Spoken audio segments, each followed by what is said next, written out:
আমি আগে বিএনপি করতাম, ছোটবেলা থেকে বিএনপি করতাম। বিএনপি করতে করতে অনেক নির্যাতিত হয়েছি। আপনার এজেন্ট পাইতো না, এক সময় বিএনপির কোনো এজেন্ট পাইতো না, ওই সময় এজেন্ট ছিলাম। এই যে আওয়ামী লীগের শাহ আলম সর্দার, উনি আমার ঘাড় ধাক্কা দিয়ে আমার মানে ভোটার লিস্টের কাগজ সবগুলো নিয়ে বের করে দিয়েছে। কিন্তু আমি অনেক, আমার দোকান পড়ছে ভরা, দোকান পেট্রোল মারিয়া আওয়ামী লীগের সময় পুড়িয়ে দিয়েছে। তা আমি তাও কোনো বিচার পাইনি, শুধু আমি বিএনপি করি বিদায়। পরে আমার এই যে একজন মানে আমার বাসার একজন ঝামেলা হয়েছে, অনেক ঝামেলা হওয়ার পর মানে আমি আমার নেতার কাছে গেছি। নেতার বাসায় বই অপমান করে, নেতা দৌড়ে যায় টয়লেটের ভিতরে। পরে আইসা বলে কি ঠিক আছে ঠিক আছে তোমরা যাও যাও। এই নেতায় আমার পাড়ায় সেনাবাহিনী দ্বারে, সারাদিন বর্ষা আর বৃষ্টি, সারাটা দিন আমি ভিজছি। ভিজার পরে গেলাম সেনাবাহিনীর দ্বারে, সেনাবাহিনী পড়াইছে থানায়। আবার তার নেতাগত দ্বারা গেছি, আবার তুমি যাও থানায়। থানায় করলাম মামলা, মামলা তো হয় নাই, দরখাস্ত 2-3 দিন আমার ঘুরে গেছি। অনেক নেতাগো ধারে, বড় বড় নেতারা যারা, ঠিক আছে তুমি থানায় যাও। তাহলে থানায় গেলাম পর তো মামলা হবে না, তাহলে এটা নারী নির্যাতন মামলা দাও। আবার সিদ্দিক সাহেব বলতে আছে হ্যাঁ নারী নির্যাতন মামলা দিতে হলে তো আমার হসপিটাল ভর্তি হওয়া লাগবে।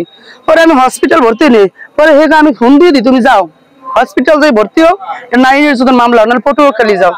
পরে আবার এই গলাচিপা থানায় আসছি, ওসি স্যার বলছে ব্যাপারটা আমি দেখতে আছি। পরে আমার নেতা হাসান মামুন ভাইয়ের ফোন দিছি, ফোন দেওয়ার পরে বলতেছে যে ঠিক আছে আপনার 300 জন মানুষ মিলে যান। হ্যাঁ একটা ফ্যামিলিতে দুটো সন্তান থাকে, ঝামেলা যাই ঝামেলা তো হবেই, হলে কি উচিত বাবা মা থাকলে বা একজন গার্জিয়ান থাকলে যে দোনো পক্ষে মীমাংসা করে দেওয়া। আমার যদি ভুল হইতো আমার বিচার করতো, তার যদি ভুল হইতো তার বিচার করতো। সে কোনো বিচারই করে না, 300 জন মিলে যান, একে একে না, বারবার আমি অপমানিত হয়েছি। পরে হেরাই আমার থানায় পাঠায়, হেরাই সেনাবাহিনীর কাছে পাঠায়, আবার হেরাই আমার থানায় ওসি স্যারের সামনে মিলে গিয়ে দেয়, মিলে যায়। তাহলে আমি এই যে মিছিল মিটিং যত লোকজন, আমি কোন নেতা কিন্তু 5 টাকা নিই না, আমার স্বামীর টাকা দিয়ে আমি রাজনীতি করি, আমার স্বামীর টাকা ব্যয় করি আমি রাজনীতি করি। আজকে এত কিছু করিয়া কোনো বিচার যদি না ভাই, 5টা মহিলা ডাক দিলে মিছিল মিটিং এ বলে না তোর মতো একটা মহিলার অপমান অপদস্থ করতে পার, তুই কোনো বিচার পো না, তোর সাথে আর যাইয়ে কি লাভ হইবে। তাই আমার মনের দুঃখে আমি বিএনপি দল ত্যাগ করে আমি নুরু ভাইরে খুব ভালোবাসি, খুব ভালো মানুষ। হ্যাঁ তারপর তার দলে আমি যোগ দিলাম গণ অধিকারে। আর যে আপনার আমার বাসার দ্বারা এতগুলো বাসা একটা টিউবওয়েল পায় না, অনেক নেতার বাসায় টিউবওয়েল বসাইয়ে রাখে। তাহলে এরা নেতা চায়, এরা ভোট চায় না, এরা জনগণ চায় না, এরা শুধু নেতার কমনে কমনে আছে নেতা চায়।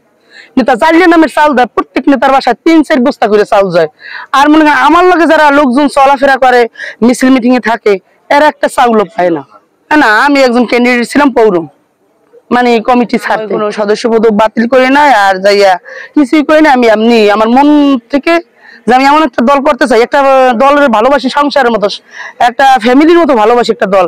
ওই দলটার জন্য আমার যতটুকু ব্যয় করে লাগে সময়, যতটুকু আমি পারবো ততটুকু ব্যয় করবো। কিন্তু এরা যদি না করে শুধু নেতাকর্মী লইয়ে ব্যস্ত থাকে, তাই এটা তো দল হয় না। আমি কোনো মূল্যায়নই পাই না, বলা যাবে না পারিবারিক সময়। হ্যাঁ ছাড়াও হেরা কোনো মানে কোনো যদি একটা যে কোনো একটা মাল দেখ, একটা জিনিস দেখ, একটা রিলিফই দেখ, কিন্তু ওই সময় আমি যদি বলি ভাই আমার 5টা লোক আছে, আমার মিছিল মিটিং 100-150 মহিলা আসে, এই সময় আমার মিছিল আমার মিটিং নেতারই ভালো লাগে, লিডারকে ভালো লাগে, বিভিন্ন ভেরে অনেক ভালো লাগে। ভদ্র মানুষ, সভ্য মানুষ, শান্ত মানুষ, কিভাবে জনগণের কাছে ভোট চাইতে হয়, কিভাবে জনগণের ভালোবাসা দিতে হয়, আমি মনে করি সে দিতে পারি। মানুষ এত ত্যাগ করে এত কিছু মানে কষ্ট করে এইতে মাইতে আইছি, কত মানে আমার ভরা দোকানটা পেট্রোল মেরে জ্বালাই দিয়েছে। আমি থানায় কোর্টের দরজা আমি কাঁদছি আর দৌড়েছি, কিন্তু আমার টাকা গেছে, আমি কোনো বিচার পাই নাই, কোনো মূল্যায়ন পাই নাই। আজকে এই 17 বছর পর আজকে এই আওয়ামী লীগ ফেসিস্ট সরকার চলে গেছে, এখন যদি না পাই দলের মূল্যায়ন, আর দল করি আমার কি হবে। আমি দলের তো সন্তানের মতো ভালোবাসছি, একটা দলের তো আমি আমার ফ্যামিলি সংসারের মতো আমি ভালোবাসছি।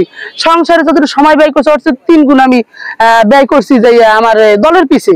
হ্যাঁ নুন আর এখন লাগবে, লোকজন লাগবে, ফোন দিয়েছে, আমি 50 জন 70 জন 80 জন 100 জন মহিলা নিয়ে আসছি, শুধু আমার খরচ, আর কোনো পথ নাই, আর আমি যাবো না, আমি এই গণ অধিকারী থাকবো।